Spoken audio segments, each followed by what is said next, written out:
bienvenue à la maison de quartier Jean Moll pour cette deuxième session des universités populaires.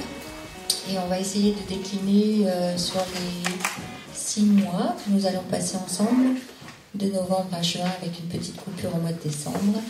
On va essayer de décliner ensemble autour du verbe habiter. Voilà. Ce soir, merci Rosemarie Lucas d'être parmi nous et d'introduire cette session. Je crois que c'est Nadia qui va présenter un petit peu qui vous êtes, ce que vous faites, ce que vous écrivez. Moi, je reviendrai à la fin de cette première conférence pour vous indiquer un petit peu ce que l'on compte mettre en place concernant les ateliers. Voilà, pour vous faire un petit topo de là où on en est et là où vous en êtes vous-même. Voilà. Et puis, je vous souhaite une bonne année des universités populaires. Merci. Merci. Je vous remercie moi aussi à mon tour d'être venu ce soir donc pour assister à cette première conférence autour de la notion habiter. Première conférence que nous avons voulu autour de l'idée de l'idée d'écomusée en fait. Puisque il nous a semblé que cette idée faisait, cette conception, l'écomusée que vous allez définir ce soir, fait parfaitement le lien entre ce que nous avons travaillé ensemble l'année dernière, c'est-à-dire la question des ressources alimentaires, une certaine conception du coup du paysage. Et donc nous sommes très heureux d'accueillir Rosemarie Lucas. Donc Rosemarie Lucas est docteure en histoire de l'art. Elle a notamment publié ce très beau livre, L'invention de l'écomusée, jeunesse du parc d'Armorique. Donc c'est à partir du parc d'Armorique que la question de l'écomusée, semble-t-il, achoppe, débute, émerge, quel mot employer. Voilà, donc je vous remercie et bonne conférence et à tout à l'heure. Merci, donc Nadia, je ne sais pas si je parle correctement dans le micro, si vous m'entendez. Oui, je voulais remercier Nadia Taïbid pour m'avoir invitée, pour parler donc, des écomusées, donc autour de cette notion d'habiter le territoire, donc au travers de cette structure écomuséographique. Donc voilà, c'est sous un angle, on va dire, un peu patrimonial et muséographique que j'aborderai donc cette question, cette notion de habiter le territoire, donc au travers de mon terrain d'étude qui a porté donc cette question posée, donc la question de l'habitat comme objet en fait d'histoire et comme objet de patrimoine. Et dans cette perspective, la question en fait des écomusées, la création des premiers écomusées donc en France dans le cadre des parcs naturels régionaux occupe une place importante. Les parcs naturels régionaux vont être les premières structures à permettre la sauvegarde d'un habitat rural par le biais donc des écomusées, dont le premier fut créé sur l'île d'Ouessant en 1968. Il y a deux notions dont vous avez une image en arrière-fond de ma diapositive de titre. Il y a deux notions qui vont surgir alors en matière de musée, donc en cette fin des années 60, c'est la notion de temps et la notion d'espace autour donc d'un territoire donné, et la question des rapports entre l'homme et la nature. Donc là, cette notion en fait de l'habitat a été l'une des premières thématiques de l'écomusée. L'écomusée en soi représente un territoire habité, saisi dans sa diversité spatiale et aussi bien dans le temps de sa genèse que de son évolution. Donc il est ainsi un musée du temps et un musée de l'espace. Donc voilà, cette conférence en fait va essayer de tenter à travers donc l'émergence, l'analyse de l'émergence du concept d'écomusée, donc dans ce cadre-là des parcs naturels régionaux, de souligner cette dimension importante de l'acte d'habiter, qui est donc la question du temps et de l'espace, puisque habiter, c'est être en relation avec un lieu, un espace, dans un temps donné, et de montrer que la question d'habiter un territoire qui plus est patrimonialisé dans le cadre des parcs naturels régionaux, instaure des relations que l'on pourrait qualifier de dynamiques et d'évolutives entre les hommes et leur cadre habité. Et donc des relations qui vont faire évoluer la conception même du patrimoine et l'idée même de la protection du patrimoine, puisque c'est par le biais de ce processus, et en particulier de la création des écomusées, que le patrimoine va s'inscrire en fait dans l'actualité et va acquérir en quelque sorte droit de cité. Le patrimoine va être, depuis cette expérience des écomusées dans le cadre des parcs, être perçu comme une question, une notion dynamique, et être conçu comme un outil en fait de dynamique de développement. Alors les parcs vont être les premières structures, institutions à user du terme même de patrimoine. C'est vrai qu'auparavant on parlait de monument historique.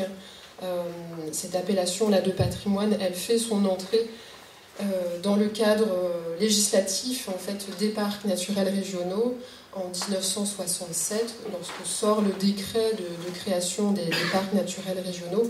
On parle pour la première fois de patrimoine naturel et culturel. Pour la première fois, les parcs vont donc user de ce terme-là de patrimoine, donc à l'encontre d'objets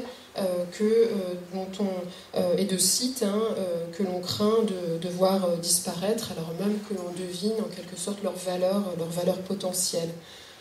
Leur naissance va avoir lieu dans un contexte particulier, les années 60, que le sociologue Henri Mindras va qualifier de seconde révolution française, qui, en bouleversant en fait la vie quotidienne des Français, a produit donc une rupture que Henri Mindras compare à la révolution industrielle. Face à ces phénomènes d'industrialisation et d'urbanisation, le monde rural affiche un profond déclin, et donc c'est au cours de ces années-là que se manifeste au plus fort l'exode rural. Il y a un remembrement qui s'organise, et avec les regroupements en coopérative, l'agriculture va se moderniser en masse, et l'intervention financière de l'État va accentuer ce phénomène. Un nouveau mode de vie correspond à un nouveau mode de travail, et c'est vrai que l'habitat traditionnel va à cette période-là connaître ces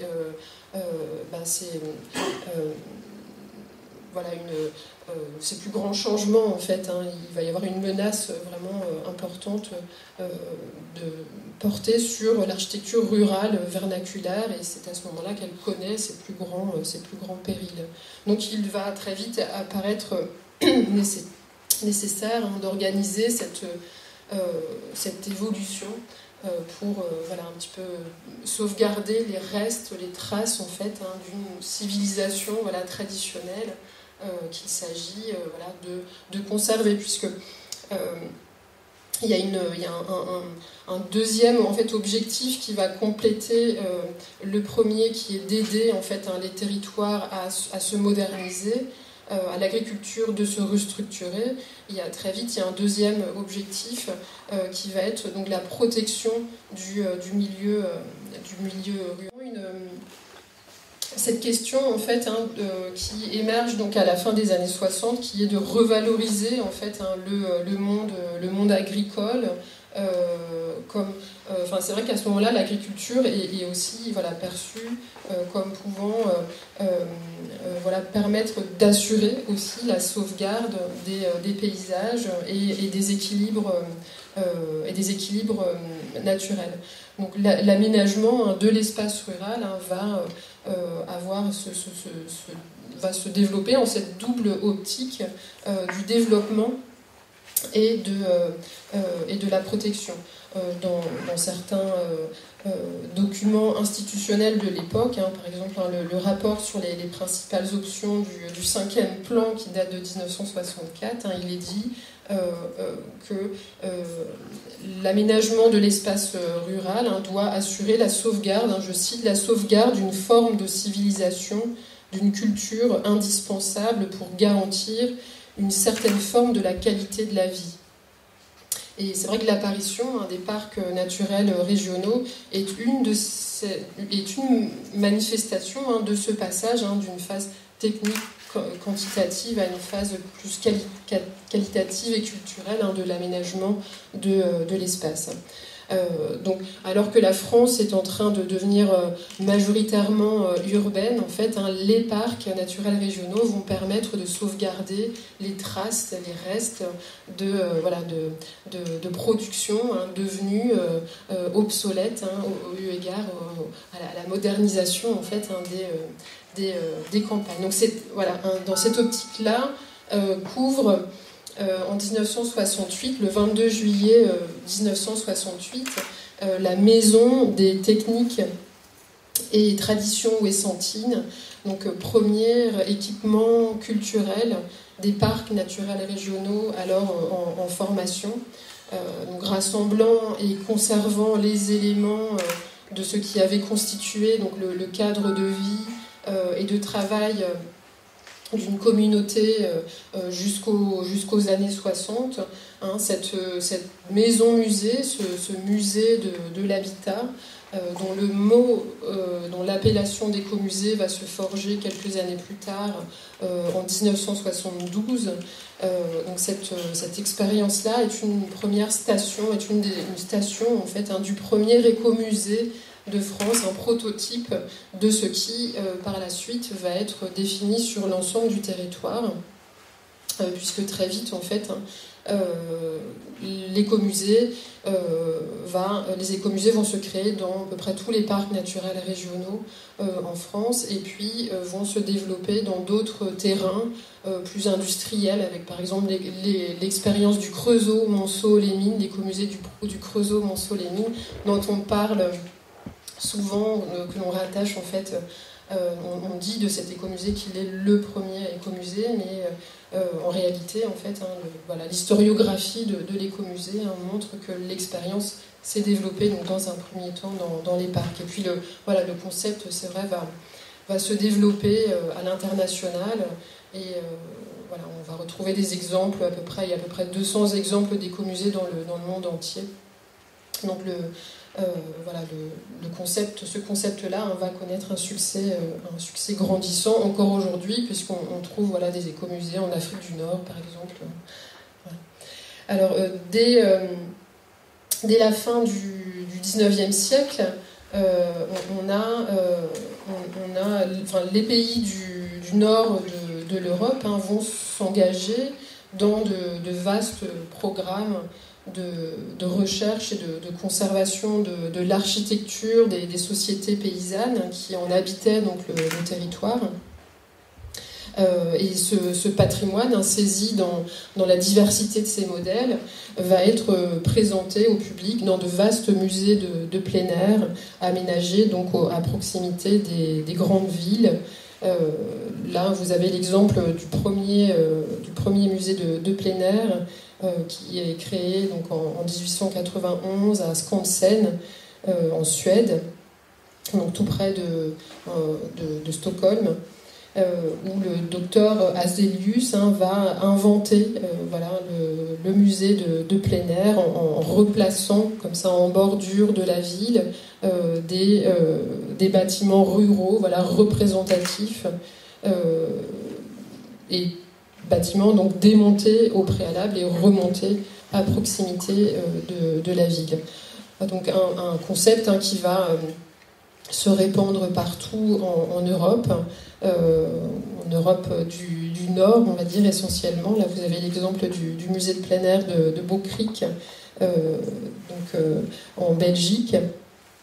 Et en France, et plus au sud, on n'aura pas d'exemple similaire. Il faudra attendre 1980 pour qu'un premier musée de plein air se crée en France. C'est l'écomusée d'Ungersheim, je prononce mal en Alsace. Voilà, donc soit près d'un siècle à peu près après la création donc, de ce parc de Skansen. Donc les pays voilà, du sud, on va dire, du continent sont restés très, très à l'écart et de ce mouvement. Donc il y a un patrimoine vernaculaire qui paraît être plus ou moins oublié, on va dire, par les pouvoirs publics. Certains chercheurs vont même accuser l'État qui ne crée pas de musée de plein air de se désintéresser et donc d'oublier volontairement le patrimoine architectural vernaculaire. L'anthropologue, par exemple, Isaac Shiva va dénoncer les actions de l'État qui, selon lui, ne s'emploie à soutenir que la haute culture et essentiellement la culture savante, la culture majeure, au détriment de la culture populaire, tant dans la recherche que dans la pratique culturelle. Pourtant, c'est vrai que cette question de l'architecture rurale traditionnelle, elle va occuper une place particulière et importante dans l'étude du folklore français. Au début des années 30, dès les années 30, la commission des arts et traditions populaires, présidée par Albert Demangeon, professeur à la Sorbonne, va orienter ses travaux autour de la maison rurale, qui est donc perçue, je cite, considérée comme étant la plus représentative de la diversité culturelle du territoire et comme l'un des fonds les plus originaux de notre patrimoine national. Et c'est vrai que la maison est très tôt et très vite perçue comme étant un résumé en fait de la culture rurale traditionnelle, à la fois cadre de la vie rurale, du travail et de la vie quotidienne, et témoignage aussi de l'extraordinaire variété des terroirs, des territoires français. Donc dès les années 30, l'étude de la maison rurale, de ses plans, de ses systèmes constructifs, de son mobilier, de sa répartition géographique, etc., va constituer un des axes forts et les plus représentatifs en fait, de l'étude des arts et traditions populaires. Et les membres de cette commission des arts et traditions populaires insistent sur l'urgence de la recherche de type de maisons rurales qui évoluent très vite à mesure qu'évolue la société. Donc en 1966, Georges-Henri Rivière, donc le créateur du Musée national des arts et traditions populaires, va interpeller donc, les participants à un important colloque qui est le colloque de Lure en Provence, qui voit la définition du concept même de parc naturel régional. Donc un colloque convoqué par la DATAR, cette délégation à l'aménagement rural, l'aménagement du territoire et à l'action rurale. Lors de ces conférences, donc Rivière va se faire le porte-parole de ceux qui militaient pour la création de musées de plein air en France, sur le modèle du parc de Skansen, sur le modèle scandinave. Donc il va attirer l'attention des participants sur la disparition rapide de l'architecture rurale traditionnelle et sur l'urgence qu'il y a à en conserver les éléments. Et donc très vite, les parcs naturels régionaux, alors en pleine formation, en pleine ébullition, donc apparaissent comme devant être les outils privilégiés d'une politique de sauvegarde du patrimoine donc, rural. Donc, ce qu'expose un placard publicitaire publié dans les actes sur les journées nationales d'études sur les parcs naturels régionaux où l'on annonce un réserve culturelle. Il convient de sauver des témoignages culturels du passé. Les musées de plein air peuvent trouver leur place dans les parcs naturels régionaux. Donc l'axe prioritaire des parcs en matière donc, de patrimoine est d'emblée donc, la création de musées, de maisons devant rendre compte de l'identité en fait, d'une population, d'un territoire. Il s'agissait donc pour Rivière de combler donc, très vite ce retard pris par la France, un retard d'autant plus regrettable que, à son avis, la maison... la France possédait un patrimoine, voilà, je cite, témoin des cultures qui depuis des millénaires s'y sont rencontrées, assimilées ou se sont opposées à chaque fois de modèles différents d'adaptation au milieu. Et donc voilà, Rivière va expliquer dans quel péril se trouvent les maisons rurales françaises, qu'elles soient dans des régions désertées, où elles tombent en ruine, ou qu'elles soient dans des pays en développement où elles sont rénovées avec de vils matériaux, je le cite. Et il a assez vite et assez tôt en fait, à l'esprit les bouleversements extraordinaires et irréversibles que cette seconde révolution industrielle allait engendrer sur l'ensemble du territoire français. Alors c'est vrai qu'il y a tout un contexte idéologique qui est donc favorable à ce moment-là et qui porte, on a ces idées-là qui se manifestent à l'échelle au niveau international en fait, à la fin des années 60 et au début des années 70, il y a la prise de conscience en faveur de... il y a la question de l'écologie, de la défense de l'environnement. Il y a une prise de conscience que l'environnement subit des détériorations. Et donc, on a des premières mesures comme ça qui sont prises et qui visent à améliorer finalement le cadre de vie.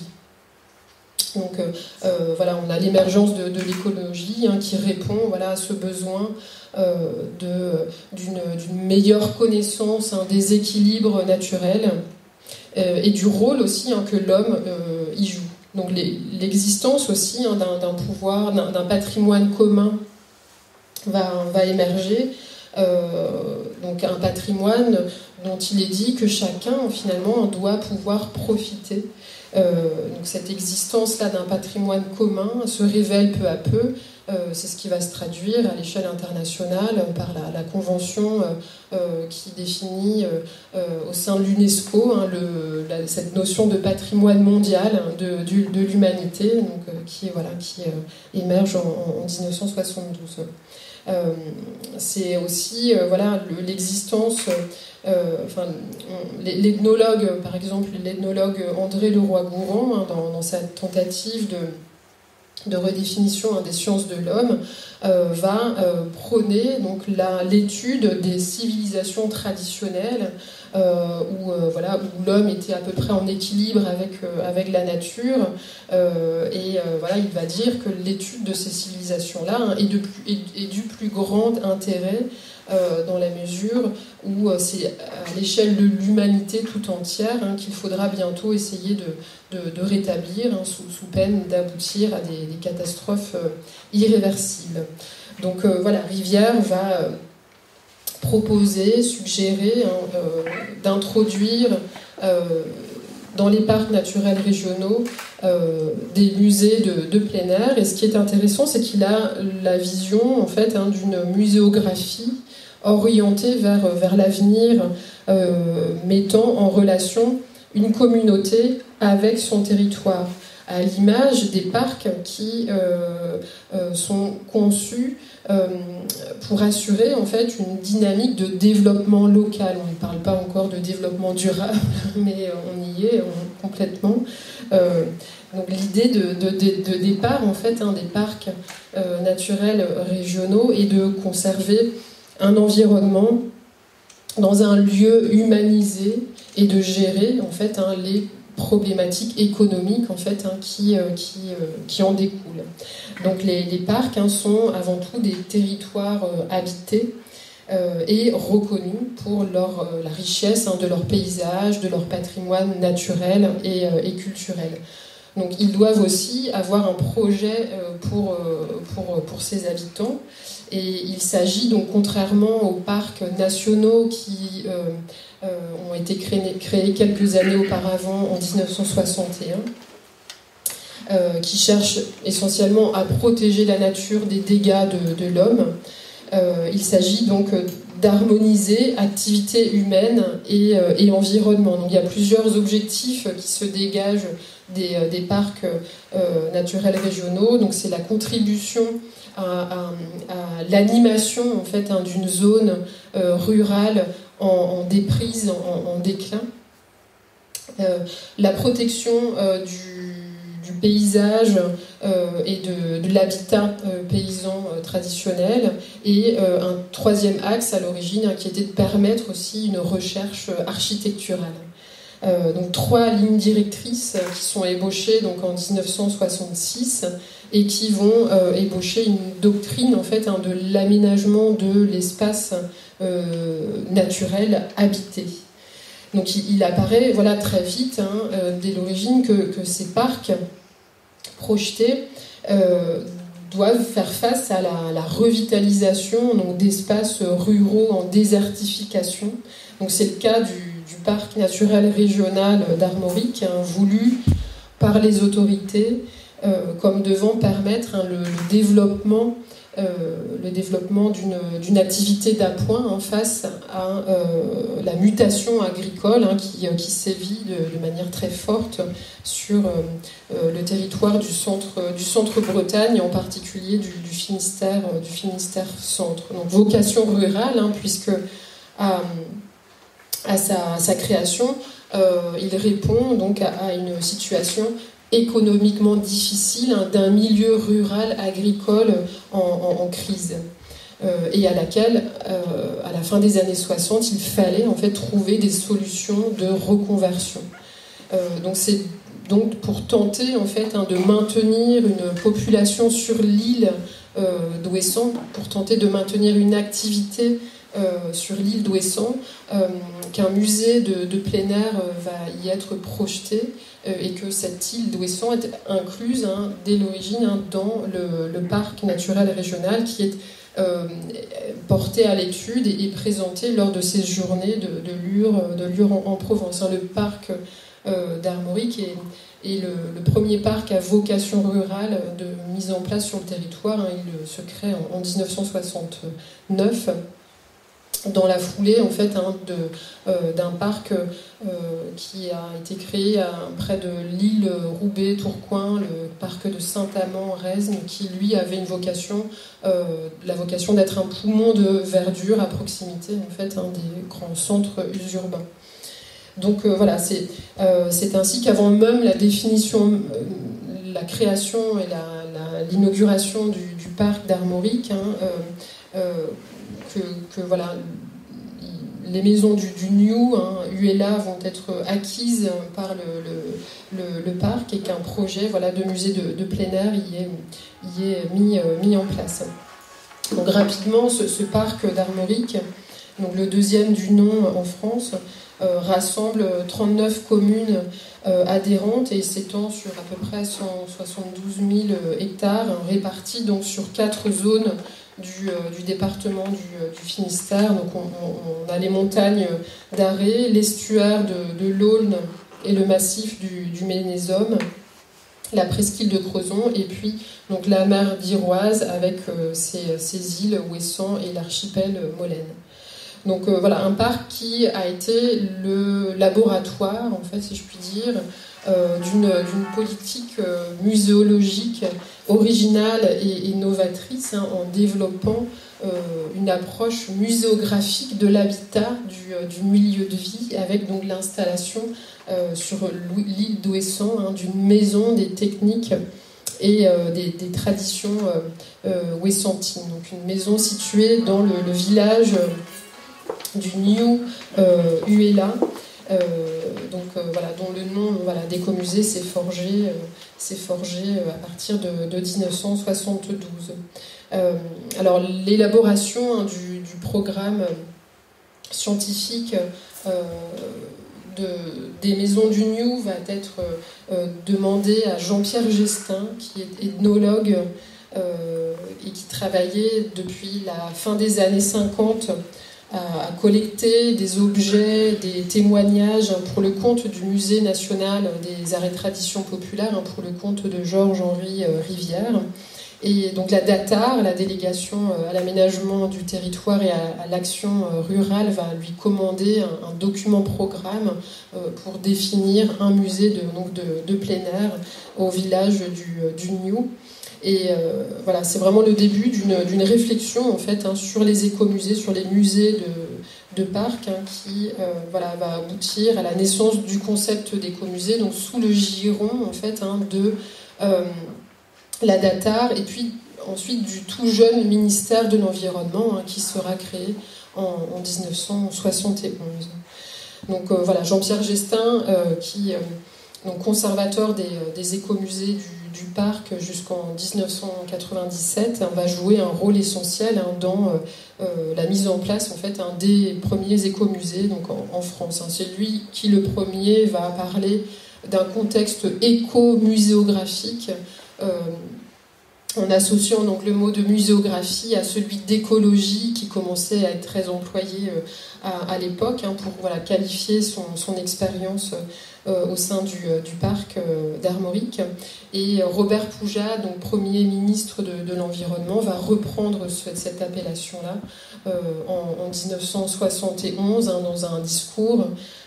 Et donc très vite, le mot va être mis en place, et va qualifier comme ça toutes les expériences de conservation de l'architecture rurale traditionnelle à travers donc les parcs qui seront mis en place. Donc il a mis au point, en fait, hein, le prototype et le contenu au sein du parc naturel régional d'Armorique. Je ne vais pas présenter plus avant ce personnage de Jean-Pierre Gestin, mais c'est vrai que c'est quelqu'un dont qui est un petit peu discret, en fait, et qui s'est un petit peu fait voler, entre guillemets, la vedette au sujet des écomusées, puisque c'est vrai qu'il a très peu écrit ni mis en avant, en fait, cette paternité-là. C'est vrai que souvent on retrouve d'autres noms qui sont rattachés à l'émergence et l'origine de ce concept. Ce qui est intéressant, c'est que il va donc être associé, en fait, à quelqu'un qui s'appelle Henri Boger, qui est donc chargé de mission pour la mise en place, donc, des premiers parcs naturels régionaux, pour créer donc un musée de plein air sur l'île d'Ouessant. Le colonel Henri Boger, qui a été chargé par Olivier Guichard, hein, en 1964, hein, pour mettre au point, en fait, hein, la formule de parc naturel, et qui d'ailleurs sera le premier directeur du parc naturel régional d'Armorique, hein, jusqu'en 1972. Donc la DATAR va lui commander donc ce document programme, et il sera chargé donc de mettre en place un premier musée de maisons à partir du mois de mai 1968.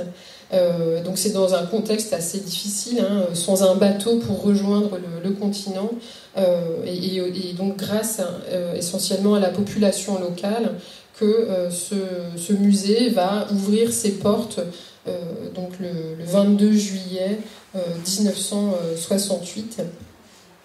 Et lors de son discours d'inauguration, le directeur donc, du parc, Henri Boger, va situer le concept de musée de plein air initié à Ouessant dans, je cite, la conception moderne de la muséologie.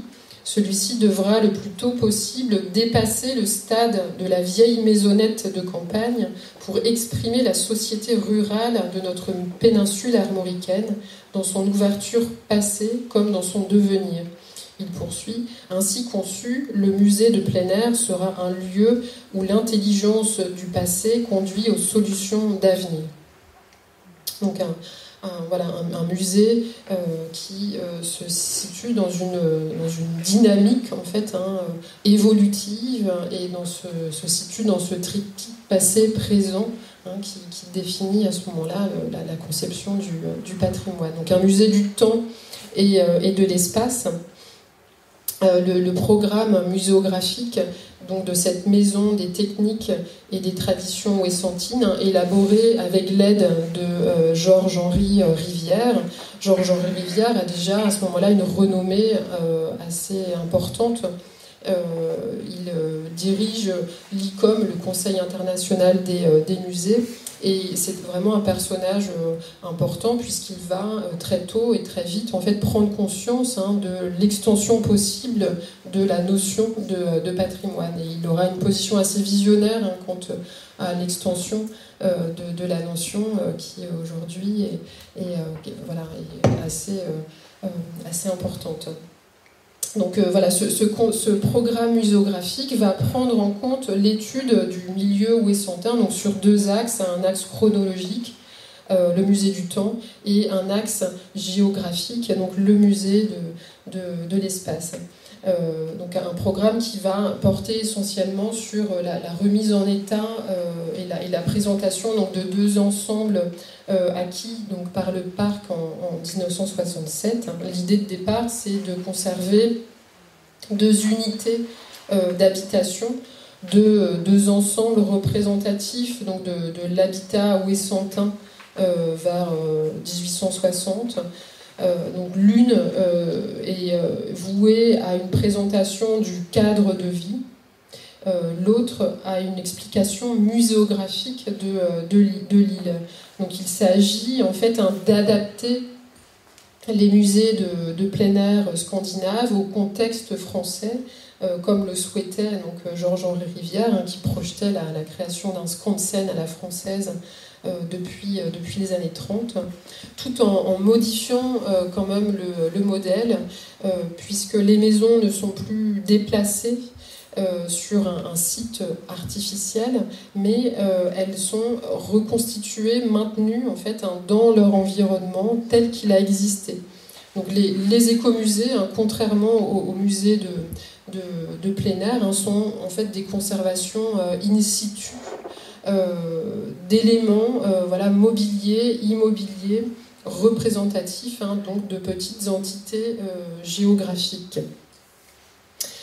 Puisque, comme le considère alors Georges-Henri Rivière, la maison en fait est en quelque sorte la cristallisation en fait de l'environnement, et ça implique en fait que l'on ne la coupe pas de son contexte paysager, dont elle est en quelque sorte en fait le prolongement.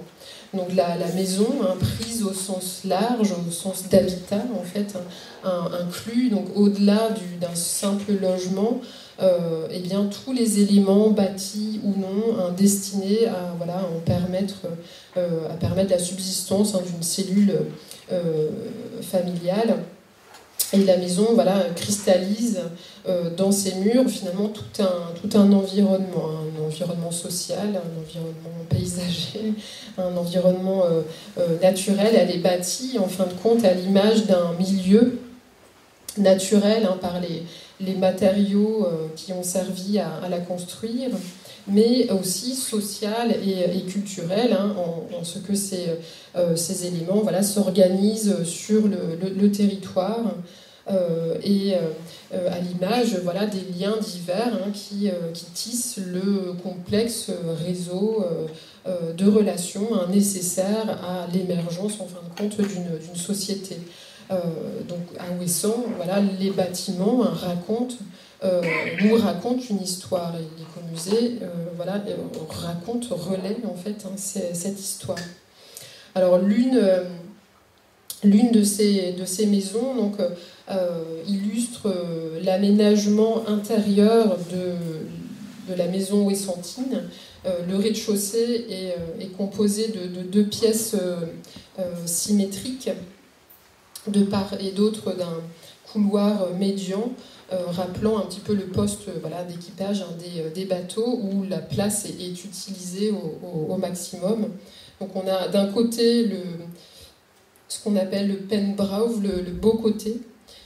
Sur le mur extérieur, on trouve une cheminée d'apparat fermée par un placard et flanquée de 2 vaisseliers scellés au mur, sur lesquels vont être installés finalement tous les trésors en fait, de la famille, la vaisselle peinte, les globes qui contiennent les fleurs, les tableaux, les objets, les statuettes ramenées par les marins.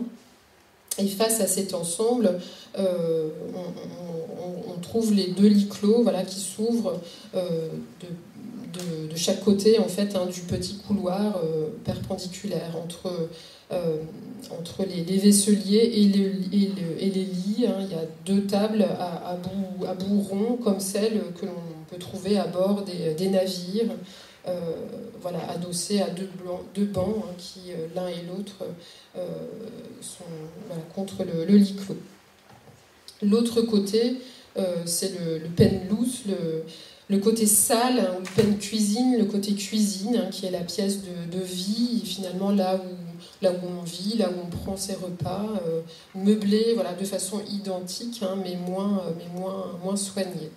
Donc on a là le cadre de vie d'une famille, on va dire ouessantine, qui est isolée et conservée donc telle qu'elle, en tant que les composantes sont présentées dans leur contexte. Et puis il n'y a pas d'embellissement, il n'y a pas d'arrangement de la part du muséographe. Certains meubles ont été refaits à neuf, mais rien n'a été rajouté pour faire beau. La vaisselle, par exemple, et de fabrication industrielle. On n'a pas été rajouté de la belle faïence de Quimper, par exemple, pour faire joli. C'est un travail de reconstitution scientifique rigoureux, qui a nécessité un travail de repérage, de démontage, et qui tranche un petit peu aux reconstitutions, on va dire, nostalgiques que l'on pouvait voir à cette époque-là dans certains musées ethnographiques de l'époque. C'était le cas, par exemple, au musée breton de Quimper. Donc on va retrouver de telles tranches, entre guillemets, de vie, donc au Musée national des arts et traditions populaires, donc, qui ouvre au public entre 1972 et 1975, au travers de ce que Georges-Henri Rivière appellera les unités écologiques, mises en place donc, dans la galerie culturelle, la galerie qui a fermé en 2005 pour laisser la place au MUSEM, ce musée qui a pris le relais du Musée national des arts et traditions populaires à Paris, MUSEM, musée des civilisations de l'Europe et de la Méditerranée, qui s'est inauguré en 2013 à Marseille.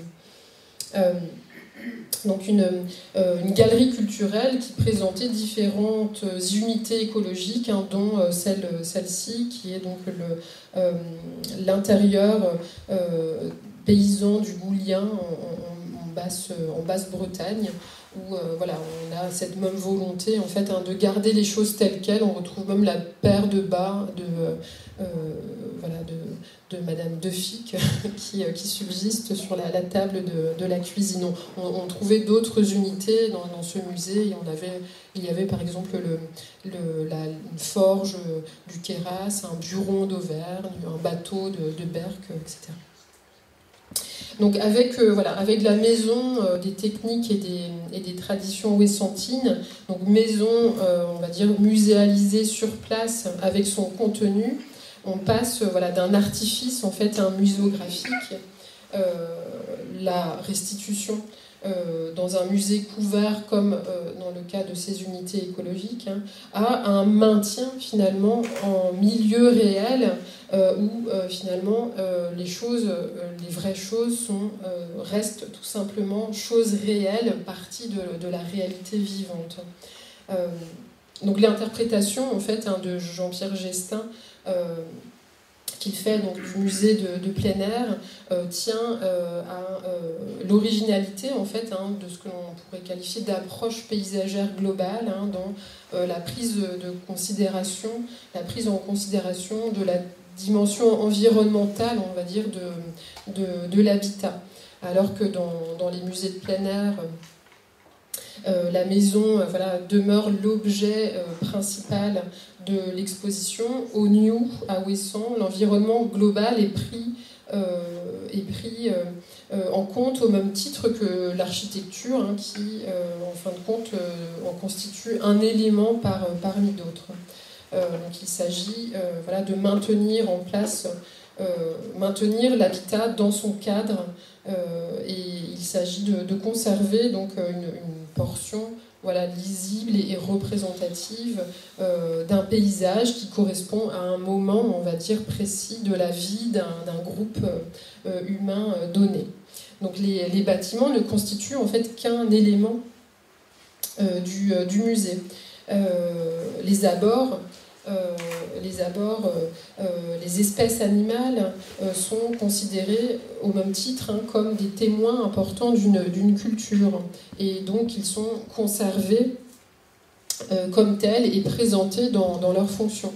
Donc là, à la maison du New, le jardin est maintenu avec son potager, sa crèche, et donc on a le programme du musée qui, outre la conservation des habitants, va prévoir la remise en état en fait, hein, de toutes les parcelles cultivées et jusqu'à la relance en fait, hein, de l'élevage au vin, puisqu'il s'est agi d'assurer la conservation en fait, hein, génétique d'espèces animales et végétales disparues ou en voie de disparition dans ces années 60 sur l'île. Il y aura un troupeau en fait, conservatoire, hein, qui va être considéré comme relevant du patrimoine, hein, au même titre, hein, que la maison et que ses jardins. Donc voilà, le musée de l'espace ainsi constitué n'illustre qu'une période relativement limitée et récente en fait, hein, de l'histoire de l'île. Donc ce qui va supposer la mise en place d'un second pendant. C'est ce musée du temps qui est une présentation en fait, muséographique évolutive, une exposition permanente évolutive qui est consacrée à une explication en fait, hein, de l'île dans une sorte de suite diachronique comme ça, de la culture ouessantine, des temps les plus anciens jusqu'à l'évolution en fait, actuelle des structures. Donc ce musée du temps, il est implanté donc, à proximité dans le second bâtiment de ces maisons du New, et sont donc exposés les objets qui illustrent les différents aspects en fait, hein, de la vie ouessantine et de sa culture traditionnelle, donc associant les activités agricoles et la pêche. Donc un rez-de-chaussée où sont exposés ces objets, grappins à récupérer les épaves, fléaux pour la maison, notamment dans une grande vitrine qui court tout autour de la pièce à partir de la façade sud de ce bâtiment. Et puis donc, le premier étage qui traite de l'histoire de l'île et de sa culture insulaire, avec l'accent qui est mis sur les rites, les croyances religieuses. Et là, vous avez l'exemple de cette longue vitrine de 6 mètres, hein, qui abrite une collection de costumes ouessantins. Donc une disposition qui a été prévue pour permettre, en fin de compte, aux visiteurs, au terme d'une courte visite, hein, de se faire une idée, une vision d'ensemble, hein, de la vie ouessantine, Donc l'abstraction des présentations était comblée par un contexte finalement immédiatement préhensible, comme ça, par l'environnement immédiat du musée. Donc on a voilà, les objets et les vêtements qui ne sont pas montrés, exposés dans leur cadre naturel, mais traités très abstraitement, sans visage. Enfin, voilà, on n'a pas de mannequin présentant voilà, des visages, des pieds, des mains. Voilà, les choses sont suspendues dans le vide à l'aide d'ossature métallique ou de fils de nylon. Et voilà, on a des vitrines à fond noir qui permettent d'éviter, de limiter les ombres portées des éclairages. Donc bref, un support, on va dire, muséographique qui voilà, traduit une volonté d'abstraction, de clarté, de pédagogie. Et c'est vraiment ce mode muséographique qui sera mis en œuvre au musée national des arts et traditions populaires, donc une conception de la muséographie très sobre, très fonctionnelle, qui devait durer, puisqu'aujourd'hui encore elle n'a pas changé.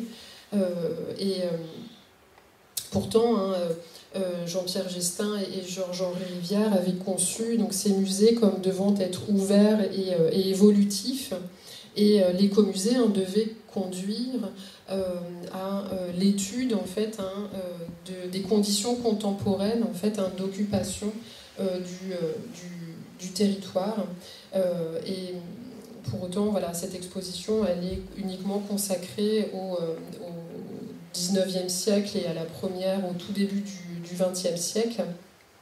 Et alors que le programme muséographique prévoyait donc de la conclure en fait en traitant donc des prémices de la culture ouessantine et de son évolution aujourd'hui.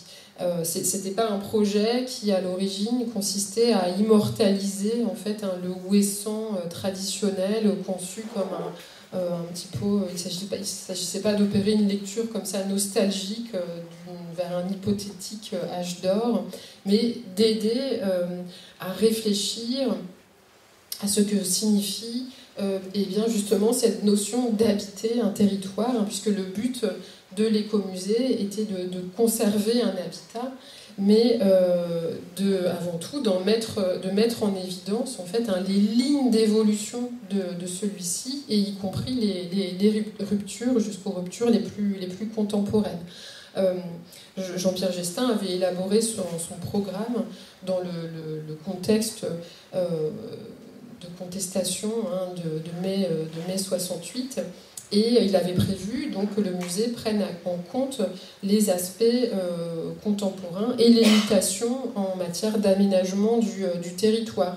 Dans le programme devait être exposé, par exemple, le programme portait sur l'avenir de l'agriculture, sur les questions de mutation agricole, les problèmes de remembrement, l'effondrement de l'élevage, l'évolution aussi de la pêche et notamment des conditions de vie et de travail des marins, la place du tourisme dans la société ouessantine et les problèmes d'urbanisme particulièrement criants dans cette fin des années 60, ou encore les phénomènes d'acculturation. Donc tout un programme de musée évolutif qui n'a jamais été mis en place, et l'écomusée finalement demeure une facette d'une communauté insulaire disparue et d'un passé complètement révolu.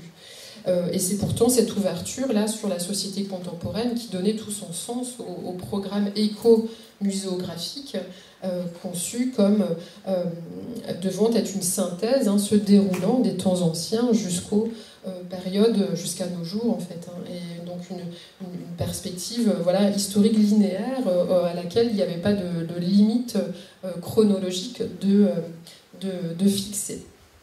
Alors comme c'est le cas de beaucoup de musées de ce genre, c'est vrai que les problématiques contemporaines sont bien souvent évacuées, parce que c'est là aborder des choix aussi politiques, des sujets sensible. Et c'est vrai que la plupart des expositions occultent, c'est du moins dans les musées d'identité, occultent les mutations du territoire et qu'ils expriment en fait. Et c'est vrai que le discours militant de Jean-Pierre Gestin n'a jamais pu trouver sa place dans les présentations muséographiques qui, certes, ont été réalisées très rapidement dans ce contexte de 1968, mais aussi par crainte de contestation. Donc un musée écologique, malgré cette évolution et ce relatif échec, on peut voir dans cette réalisation une expérience sans précédent en France de conservation donc in situ, donc non coupée de la vie quotidienne, qui va permettre d'investir de façon forte le territoire et de conserver donc les collections en fait, de conserver aux collections leur environnement et de rester proche de la population et de ses activités. Donc c'est aussi le premier équipement culturel des parcs naturels régionaux qui sont en pleine formation. Et pour la première fois, on a une lecture comme ça aussi pluridisciplinaire où les différentes sciences vont se mêler entre elles pour mettre en évidence en fait l'évolution, les relations de l'homme avec le milieu naturel dans un territoire donc défini là en l'occurrence une île. Donc une pluridisciplinarité qui découle donc de l'approche écologique adoptée.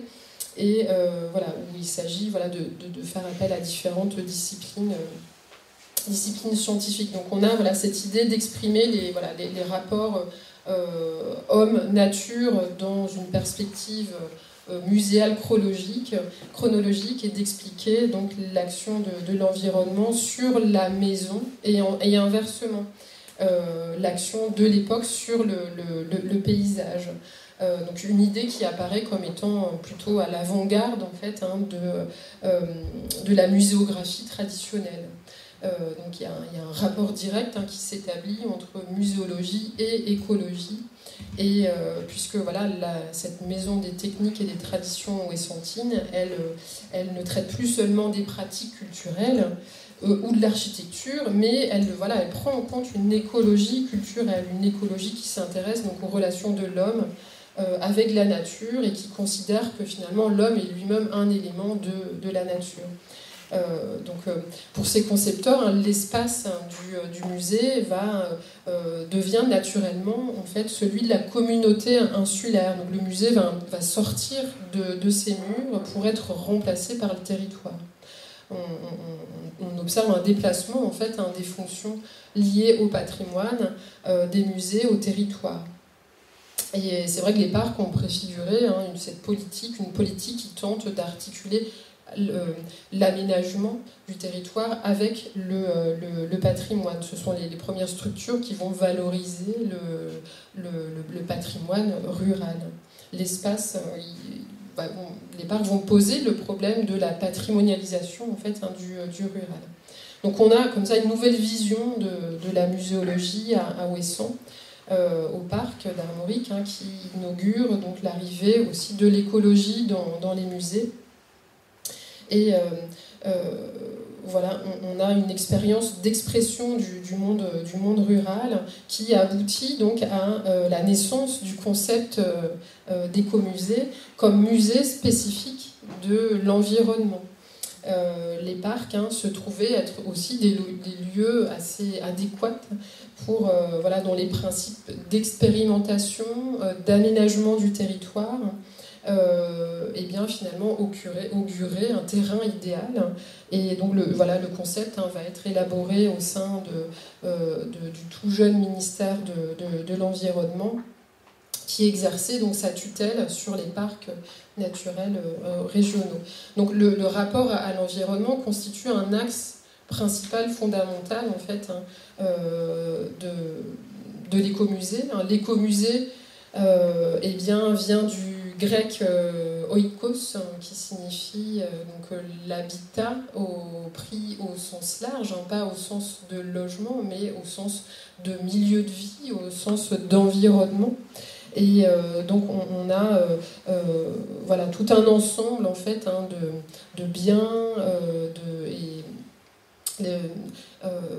la population, voilà, enfin,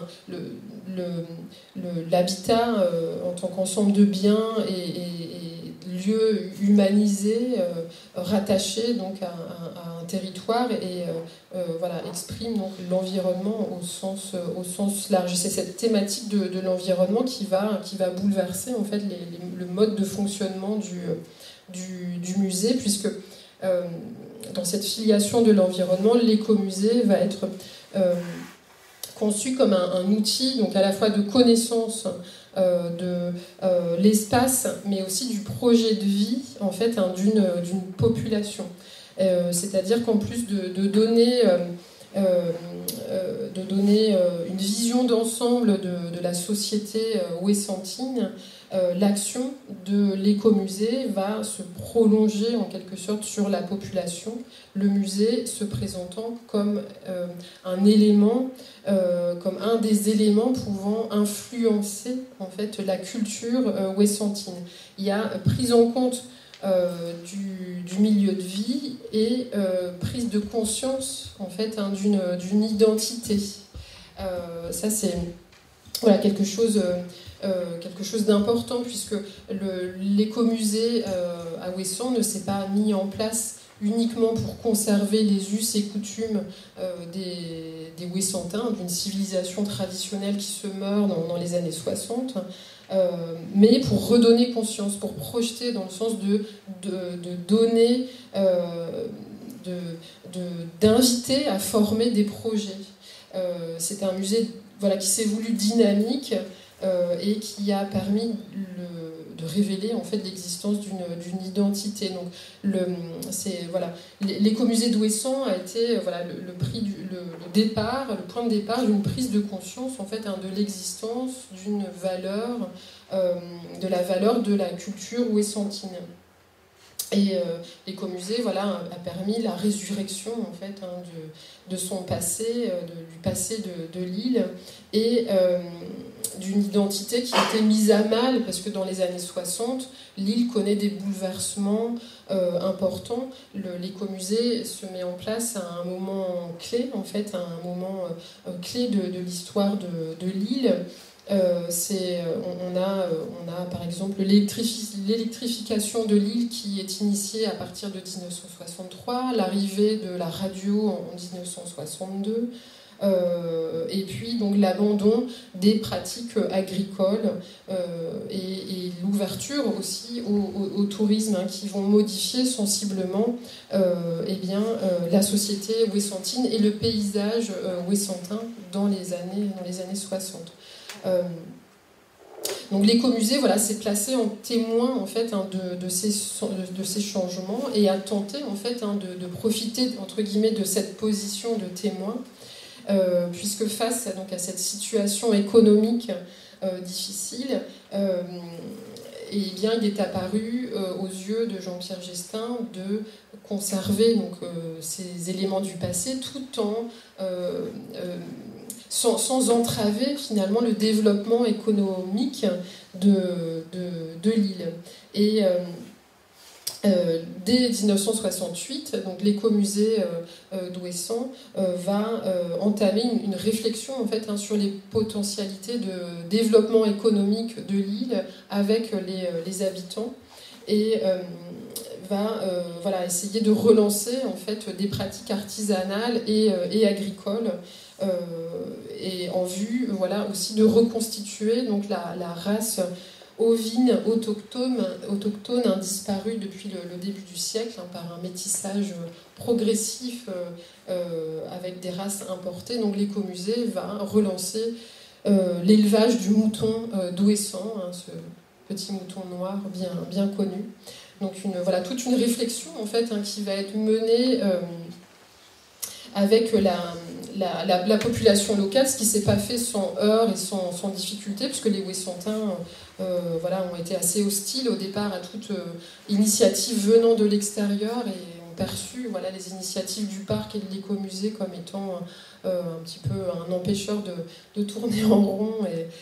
Donc ça ne s'est pas fait sans mal, mais le travail de l'écomusée va être de consister à rapprocher les gens, à les faire parler, jusqu'au moment où eux, ils ont souhaité initier l'élevage des moutons, et donc l'écomusée va les aider dans la relance de cette activité. En 1974, à l'initiative de l'écomusée, il y a un chargé de mission qui est nommé pour gérer cette opération de relance agricole sur l'île, avec le recrutement d'un ingénieur agronome.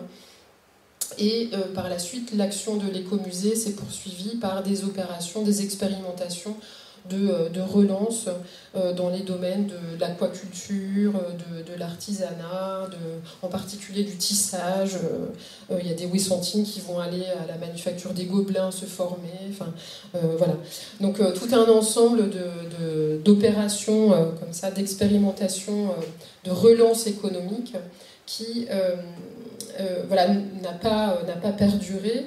Mais c'est intéressant de noter que le musée, et c'est aussi peut-être là l'apport majeur de la formule de parc naturel régional, qui est au-delà d'un rôle strict conservatoire, d'apparaître comme un outil permettant aux Ouessantins, à la population locale, de finalement s'approprier leur culture. Et le musée a tenté en fait de leur apporter, tant sur le plan humain que culturel, les moyens en fait d'une reprise en main de leur devenir. Donc à ce moment-là, on a sous l'impulsion du parc le musée qui est dorénavant envisagé comme un outil au service du développement local, donc forgé en collaboration avec la population locale. Donc une conception dynamique mise en œuvre par Jean-Pierre Gestin dans ce programme qu'il rédige et qui transparaît dans cette définition que je vous ai mise à l'image. Donc je cite: un tel musée se situe aux antipodes de l'image aujourd'hui désuète du musée traditionnel, figé dans un immobilisme poussiéreux. C'est un greffon qui doit s'intégrer profondément dans la vie sociale et économique de l'île.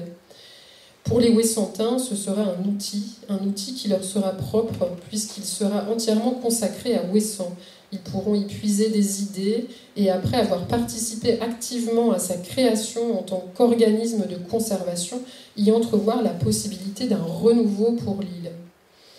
Donc, ce qui est intéressant, c'est que là, il s'agit d'envisager pour la première fois le musée comme un instrument d'utilisation du patrimoine, de façon finalement à ce que les gens, et en premier lieu les habitants, se l'approprient. À l'image des parcs naturels régionaux qui sont donc définis à Lure en Provence, le musée, loin de rester une chose morte, figée comme ça, aidé par la population, devait s'intégrer dans le contexte social d'Ouessant et donc devenir un élément de dynamique en fait, au service d'une population et agissant comme le révélateur de son identité. Donc pour la première fois dans le monde des musées, la population n'est plus seulement un objet d'étude, un objet de vitrine, mais elle devient partenaire en fait, de l'institution et de ses responsables. Donc ils sont moins considérés comme, ces musées sont moins considérés comme des conservatoires que comme des structures de redynamisation économique, sociale et culturelle de territoires en déprise, en voie de déshérence. Et donc ce sont les parcs qui impriment ce rôle-là dynamique sur les musées, dans une volonté d'accompagner en fait, l'évolution d'un territoire. Donc ce qui va aussi amener à concevoir le patrimoine comme quelque chose de vivant, de dynamique, et pas comme quelque chose de figé qui nous viendrait de façon intemporelle comme ça, de tout d'un bloc, grâce à nos ancêtres. Donc voilà, on a un projet qui repose, qui est ce projet écomuséal, qui repose avant tout sur cette philosophie de conserver donc l'héritage du passé en organisant simultanément la modernisation en fait de l'économie et de la vie sociale.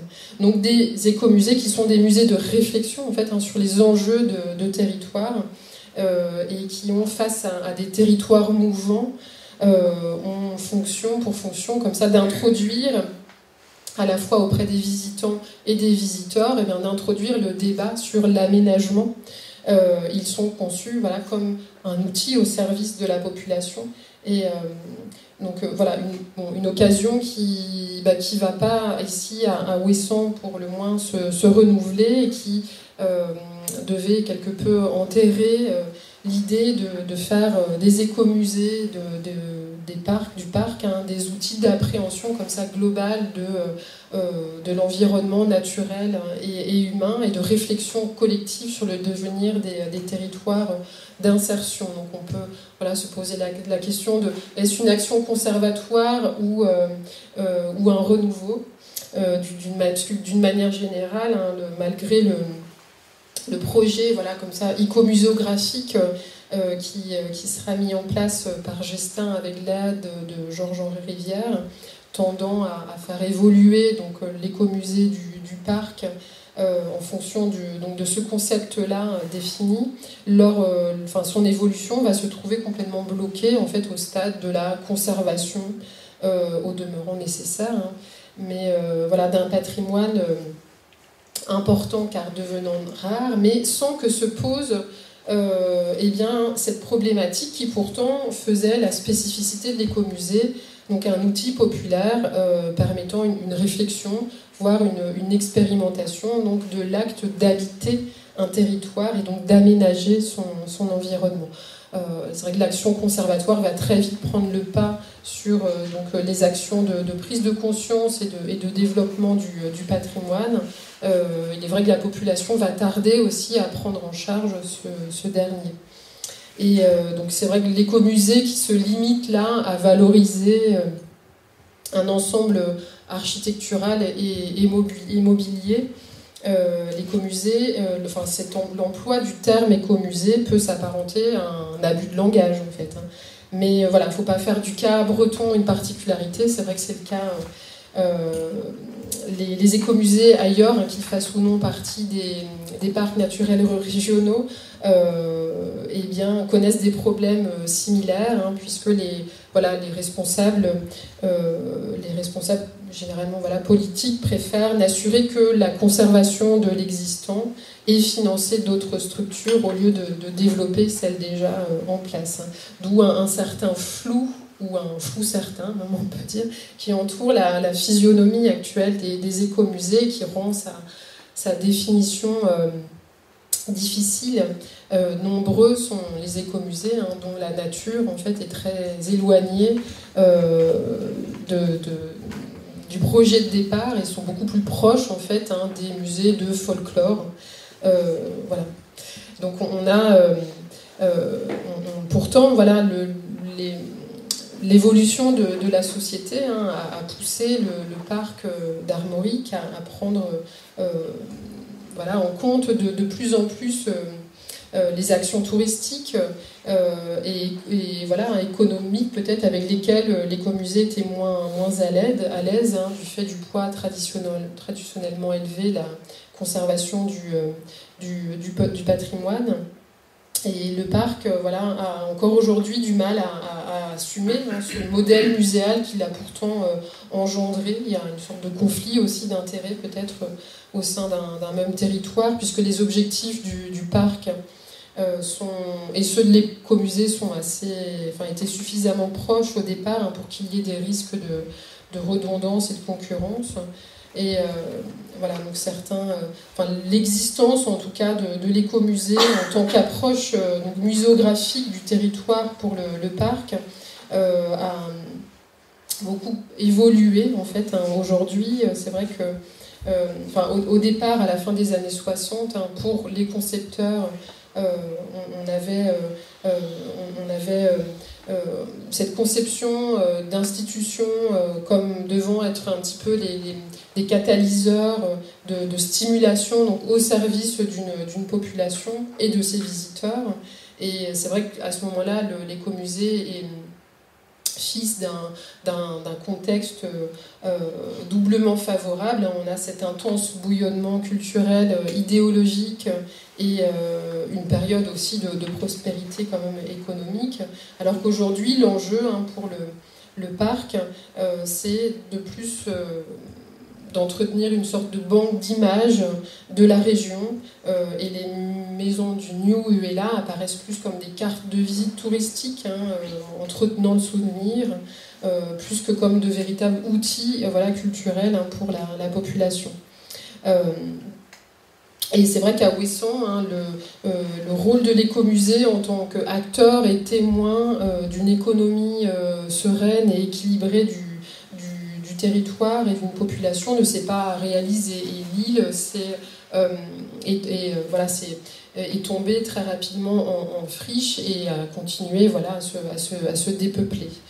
Aujourd'hui, il y a plus de résidences secondaires que de résidences principales à Ouessant. Donc cet objectif de développement communautaire a été très largement atténué au profit d'une logique, on va dire, économique, mais mettant en avant un développement touristique. Et le parc fonctionne plus comme des territoires, comme un paysage avec des territoires comme ça, qui seraient des sites qui seraient aménagés pour la visite. Donc le parc n'a finalement pas su impulser une vision dynamique dans ses actions patrimoniales. Et c'est vrai que les parcs et les écomusées, d'une manière plus générale, sont confrontés à des défis importants, qui est de savoir comment gérer et planifier les changements. Le territoire et la population qui l'habite sont des données fluctuantes. Et donc les parcs et les écomusées qui se définissent par rapport à eux doivent sans cesse aussi suivre cette évolution, adapter et accorder leurs actions en conséquence. Donc finalement l'un des problèmes actuels des parcs naturels régionaux et des écomusées, c'est d'essayer de savoir comment vivre avec un territoire qui évolue, avec un environnement qui a changé.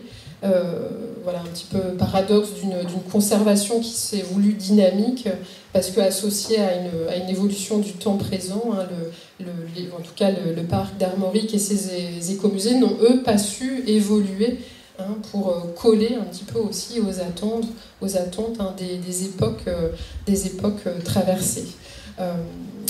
Donc malgré tout, le parc apparaît quand même comme un précurseur avec ses limites, ses insuffisances.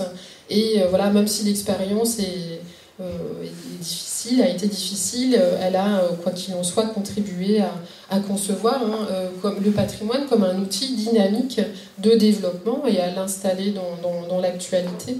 Donc cette expérience de muséalisation de l'habitat représente un jalon, un temps fort dans l'histoire des politiques de la protection du patrimoine et du patrimoine en France.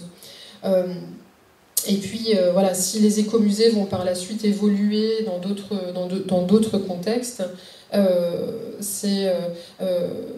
parc a été néanmoins pilote dans ce domaine de la muséologie, dans cette volonté de s'ouvrir à l'ensemble de la population, de désacraliser le musée et d'assurer en fait le développement en fait d'une communauté desservie. C'est bien ce principe-là en fait qui s'écarte le plus radicalement du musée classique, puisque c'est vrai que la période qui va de 72 à 1980, on va voir le concept se préciser donc sous l'égide de la conférence permanente des parcs naturels régionaux, Et puis, à partir de 1979, de nombreux écomusées vont être créés à l'étranger, notamment au Québec, et ce sont les Québécois donc, qui vont définir l'écomusée en l'opposant au musée classique. À leurs yeux, hein, la notion de bâtiment devait disparaître au profit du territoire. Les collections typologiques devaient céder la place au patrimoine in situ, et le public devait être constitué par les habitants du territoire, à la fois donc, usagers et conservatoires du patrimoine qui s'y trouvait. Donc voilà, une diffusion à l'international, voilà, qui est donc un principe initié à Ouessant qui aura quand même bonne fortune. Si vous avez des questions...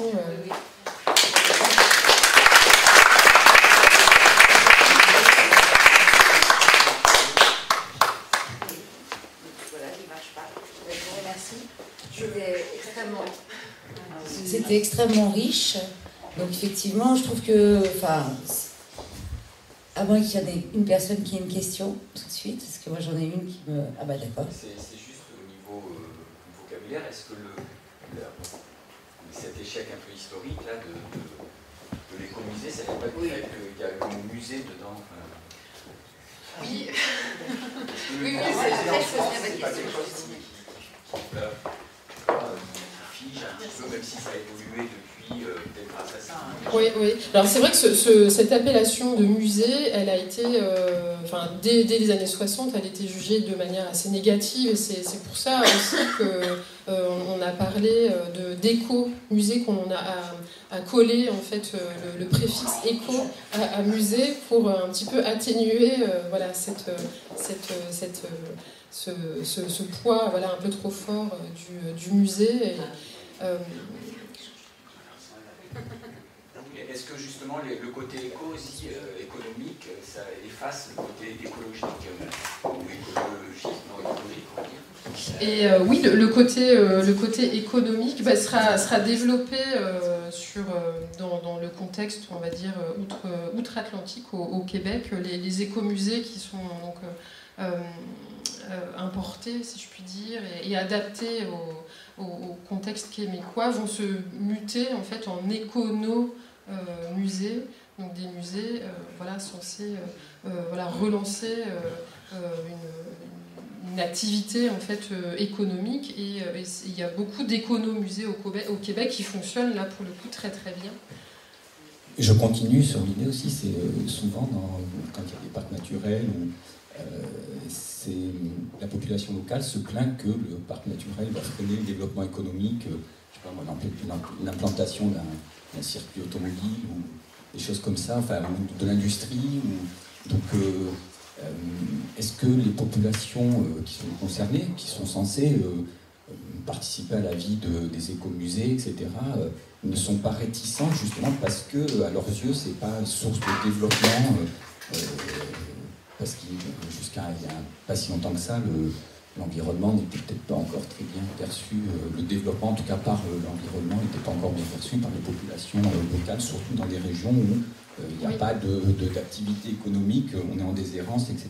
Oui, pour le cas du parc d'Armorique, c'est vrai que quand le parc s'est mis en place, en plus à l'initiative de l'État, cette initiative a été très, très mal perçue en fait, par les habitants dans leur grande majorité.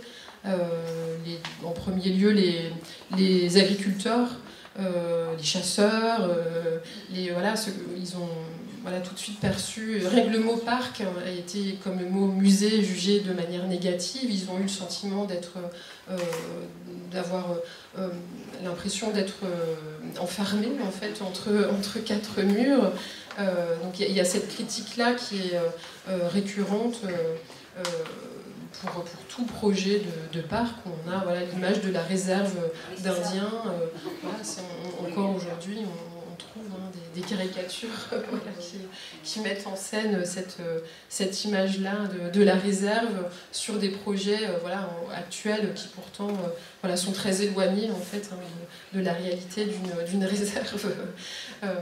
Donc il y a ce rejet aussi d'une entreprise qui est vécue comme étant une volonté extérieure qui vient s'imposer aux habitants du territoire, et donc les habitants n'ont pas tout de suite perçu en fait l'objet premier en fait des parcs, qui était de leur fournir une aide en fait à l'aménagement, ou du moins voilà un moyen en fait de réflexion sur le devenir de leur territoire. Donc il y a dès le départ eu une incompréhension en fait entre le parc, le projet du parc et les habitants.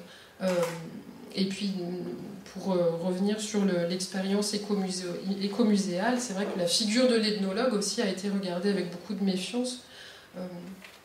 Les Ouessantins, au départ, ont été un petit peu, ont eu l'impression qu'on les analysait un petit peu comme des singes en cage. Et donc il y a eu beaucoup de méfiance, beaucoup de défiance, et le parc a dû attendre le milieu des années 70 pour que les habitants commencent à prendre conscience en fait de la véritable mission en fait des parcs, et c'est vrai que les expériences qui seront mises en place, que ce soit les écomusées ou d'autres entreprises d'éducation à l'environnement, par exemple, d'aide architecturale. Enfin, il y a eu de multiples comme ça expérimentations qui ont été faites, vont porter un petit peu leurs fruits, et à ce moment-là, les habitants vont coopérer en fait plus facilement. Mais c'est vrai que pour tout projet de parc, même encore aujourd'hui, en Bretagne, l'année dernière, s'est mis en place le parc naturel et régional du golfe du Morbihan. Donc il y a eu une campagne, c'est un parc qui a mis plus de 10 ans à se concrétiser, et il y a encore des communes, des maires, des habitants qui n'ont pas souhaité adhérer en fait à ce projet-là, et qui ont eu des craintes qui n'étaient pas forcément fondées, et il y a eu une association aussi de fait entre la création du parc et la mise en place de contraintes supplémentaires en matière de construction pour l'habitat. Alors que ce n'est pas le cas, un parc n'a pas de pouvoir réglementaire et n'implique pas en fait de nouvelles contraintes. C'est d'autres mesures de protection au titre des sites, au titre des monuments historiques ou autres, qui impliquent ce genre de contraintes-là. Mais il y a une association qui est faite très souvent par les habitants. Merci. Est-ce qu'il y a une autre question ? Quelqu'un qui souhaite revenir sur un aspect de la question ? Oui. Est-ce qu'il y a un travail en amont, justement, pour que les locaux, les gens qui sont concernés, s'approprient ? Parce que vous disiez que les Ouessantins, à la limite, se sont sentis un petit peu menacés, perçus comme étant dans une vitrine. Et, moi, je pense à un écomusée en Loire-Atlantique, où habitait, Feu-Mer, on va dire. C'était complètement plaqué, en fait. Les gens ne s'appropriaient pas du tout le lieu. Par contre, c'était une vitrine où venaient les enfants des écoles, les vagues touristes du coin. Et je me disais, ça n'a aucun... pour moi, comme ça, de l'extérieur, je trouvais que ça n'avait pas de sens. Oui. Et parce que peut-être qu'en amont, est-ce que les gens, les populations qui étaient concernées justement par ce patrimoine, alors il y avait les charrues, les engins agricoles qu'utilisaient les gens du coin, étaient exposés. On avait même demandé aux populations de fournir des éléments, mais en fait, finalement, après, il y a eu une espèce de hiatus entre ce qu'ils avaient proposé, où ils avaient participé, puis après, en fait, c'était des gens de l'extérieur qui étaient amenés en car, en je sais pas quoi, puis les enfants. Mais, alors peut-être qu'il y a eu en amont pas assez de travail de préparation, alors peut-être que dans ce cas-là, mais dans ce que vous dites, ça m'interpelle quand même, parce que les Ouessantins ne soient pas du tout concernés. Pour le cas d'Ouessant, c'est vrai qu'il y a eu des difficultés. En fait, c'est vrai que les écomusées, dans le cadre des parcs, n'ont pas à proprement parler d'intermédiaire avec l'échelon politique. Et de ce point de vue-là, en fait, les élus n'ont pas souhaité que le parc, via les écomusées, en fait, aborde des problèmes, des thématiques sensibles, Et donc, très vite, en fait, il y a eu la volonté politique de ne pas aborder les sujets sensibles, les sujets qui fâchent. Pardon. Et donc, voilà, c'est vrai que il y a une proximité, en fait, avec le politique, avec l'échelon politique, qui fait que cette dimension-là de l'écomusée a eu beaucoup de mal à se réaliser, et voire même n'a jamais véritablement pu l'être, en fait. Je pense que c'est... voilà. Donc ça pose le sens, en fait. Oui, la faisabilité, en fait, hein, ça reste un concept que certains ont jugé de complètement utopique. Mais du coup, c'est vrai que, excusez-moi, j'interviens, mais de ce fait, cet échec, c'est aussi la manifestation d'un certain projet politique, même si on le regrette. Mais du coup, une certaine identité reliée à la conservation, reliée à une représentation touristique de l'île, etc. Donc, oui, c'est vrai. C'est quand même quelque chose de l'ordre de la politique. Oui, c'est vrai. C'est la volonté politique de finalement faire exposer une certaine image, pour le coup là, de la Bretagne et des Ouessantins. Parce que tout à l'heure vous disiez, avant de faire votre conférence, que le Puy du Fou avait été un écomusée. Oui, à l'origine c'était un projet qui portait ce nom-là, oui. Mais qui a été très décrié dès sa mise en place, en fait, qui était déjà à l'origine, même s'il portait le nom d'écomusée, n'était pas du tout en cohérence, en fait, avec ce principe-là, ce concept-là. Donc il était mis en avant, par exemple, par quelqu'un comme Rivière, comme étant la déviation, en fait, de l'écomusée. Oui, c'est caricature, et en même temps, il y a une certaine promotion du patrimoine vendéen, etc., complètement détournée, mais par rapport à ce que vous disiez ce soir, en fait, on comprend le détournement, en fait. Oui. Sur le politique. Oui, monsieur. D'un autre côté, est-ce qu'il n'y aurait pas une certaine pudeur de l'habitant, du coup, à dévoiler un peu sa vie, peut-être dans certains cas privés, Ouessant, enfin... Ouais. Alors pour Ouessant, en fait, pour en avoir parlé avec le concepteur de cet écomusée prototype, Jean-Pierre Gestin, lui, il est allé sauver en quelque sorte tous les témoignages culturels parce que les habitants à ce moment-là avaient comme une fureur à se défaire de leur passé, en fait, et jeter. Il m'a raconté qu'il est allé ramasser des coiffes, des costumes, des outils sur les tas de fumier dans les champs où tout était jeté à la mer. Il n'y avait pas, en fait, les Ouessantins n'avaient pas à ce moment-là encore conscience de la valeur de leur identité, de leur passé, en fait, de leur culture. Donc je pense pas qu'on puisse parler de pudeur. Il y avait vraiment la volonté de se défaire, une volonté très farouche. Et d'ailleurs, je crois qu'il a dû militer vraiment pour récupérer ces choses-là qui étaient jetées vraiment à la poubelle. Donc il y avait plus une défiance, en fait, de la part des habitants, une incompréhension en tout cas, à voir un ethnologue comme ça, s'intéresser à ce qui finalement était vécu de manière négative pour eux, quoi. On est en pleine conscience identitaire négative, en fait.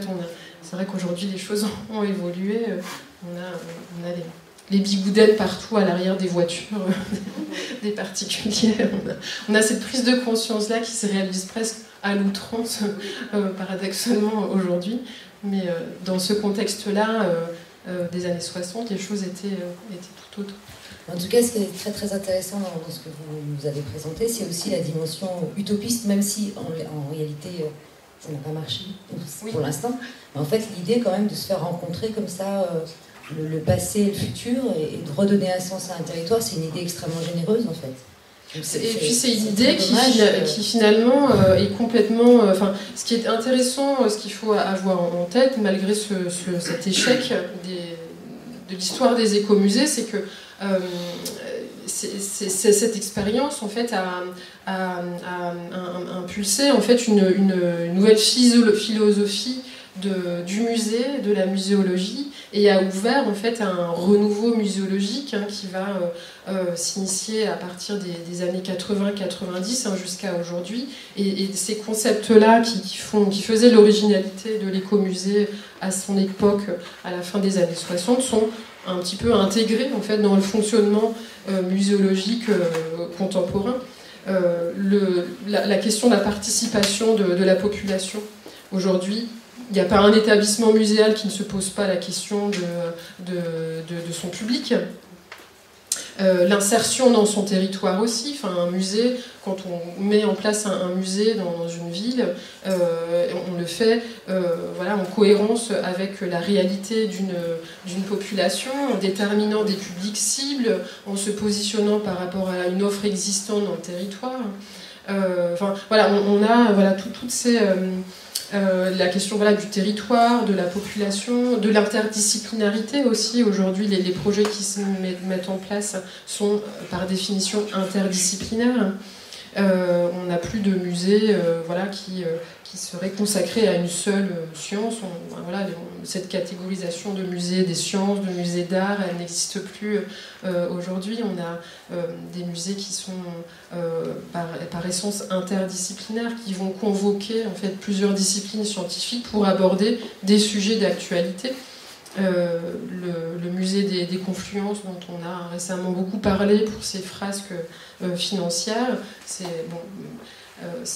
j'ai trouvé un petit peu dommage que l'on passe sous silence son programme scientifique. C'est un musée qui reprend complètement en fait ces concepts-là de l'écomusée, de l'écomuséologie. Aujourd'hui, on parle plus d'écomuséologie que d'écomusée, en fait, en tant que philosophie du musée. C'est un musée qui porte une attention toute particulière aux habitants de son territoire et qui se définit comme un musée citoyen censé permettre aux citoyens de débattre des questions d'actualité autour des sciences, mais des sciences sociales au sens large. Ça n'est plus un muséum d'histoire naturelle. C'était au départ. Donc on a cette philosophie écomuséale qui a imprégné en fait la muséologie contemporaine. À Lyon. À Lyon, c'est le musée des confluences de Lyon. Il est géré par qui ? Alors c'est un musée de collectivité qui est géré par Lyon, ou la communauté de communes plutôt, j'imagine. Maintenant on est plus dans cet échelon là. Oui. Oui, je voulais savoir si la question de la langue était du ressort des écomusées. Oui, alors c'est vrai que à Ouessant, très, très tôt, il y a eu des traductions qui se sont faites en breton. Donc cette question du bilinguisme, en tout cas, elle a été concrétisée dans les salles même du musée, où on a très tôt une double des textes à la fois en français et en breton. Et c'est vrai qu'au sein du parc, même, bien avant que la région Bretagne ou que le département du Finistère ne prenne en compte en fait, cette question du soutien à la langue bretonne, le parc en fait, a favorisé l'implantation des écoles d'Iwan. Donc il y a eu très tôt, oui, quand même, un soutien très fort en fait, auprès sur cette question de la langue bretonne. C'est d'ailleurs une expérience qui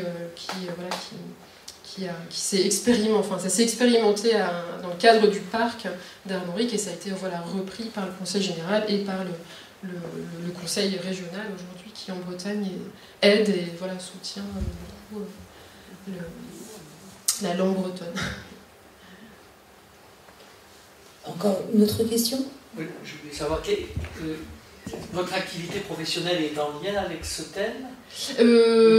Plus ou moins. Moi, je suis consultante en muséologie et alors justement, donc je m'intéresse, j'accompagne en fait la rénovation de petits musées qui ne sont pas forcément des écomusées, mais il s'agit d'essayer de repenser un petit peu leur programme muséographique pour dépassent un petit peu voilà, une lecture, on va dire, un peu figée de leur territoire d'insertion. Et est-ce que les populations sont... Et les populations, alors c'est vrai que la question de la participation de la population, c'est une question extraordinairement difficile. Alors tout dépend de savoir comment, voilà, si l'on considère qu'une association est représentative d'une population et qu'on la fait participer à l'élaboration d'un programme muséal, pourquoi pas.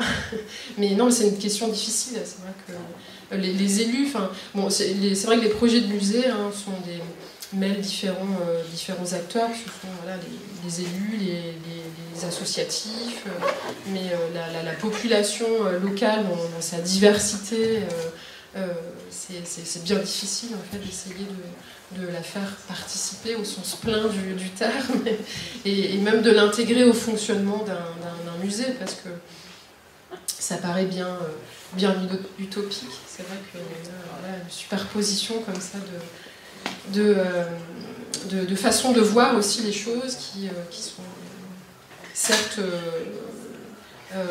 qui amènent des points de vue intéressants, mais qui en termes de fonctionnement posent des problèmes, je pense, assez insolubles.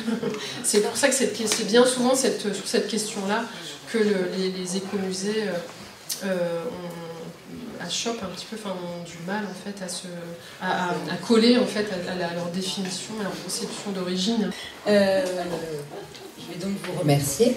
Merci de votre attention. Tous.